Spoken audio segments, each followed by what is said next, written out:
اعوذ باللہ من الشیطان الرجیم، بسم اللہ الرحمن الرحیم۔ جمعہ کے دن کا ایک ایسا عمل کہ جس کے ذریعے پروردگار آپ کی جان، مال اور اولاد میں کوئی تکلیف نہ دیکھے گا۔ یہ عمل اس لیے کہ جمعہ تمام دنوں کا سردار ہے، اور اللہ کے رسول فرماتے ہیں کہ پروردگار ہر شب جمعہ اور جمعہ کے دن جو 24 ساعتیں ہوتی ہیں نا، 24 گھنٹے ہوتے ہیں، ہر ایک گھنٹے میں خداوند عالم 6 لاکھ انسانوں کو جہنم سے آزاد کرتا ہے۔ یہ اس قدر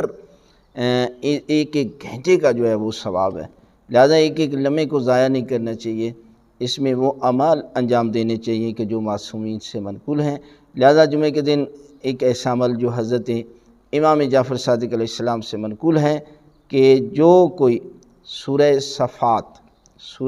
صفات کو روز جمعہ پڑھے تو تمام بلاؤں سے ہمیشہ حفاظت میں رہے گا، دنیا میں روزی کشادہ ہوگی، جان، مال اور اولاد میں کوئی تکلیف نہ دیکھے گا، کسی ظالم، حاکم اور شیطان لعین سے ایذا نہ پائے گا، اور اگر اس روز مر جائے یعنی جمعہ کے دن دنیا سے چلا جائے تو شہید ہوگا اور شہیدوں کے ساتھ داخل بہشت ہوگا۔ یہ اتنا بڑا اجر ہے کہ جمعہ کے دن سورہ صفات کی تلاوت کرے تو پروردگار جو ہے وہ اس کو اتنا اجر عطا کرے گا۔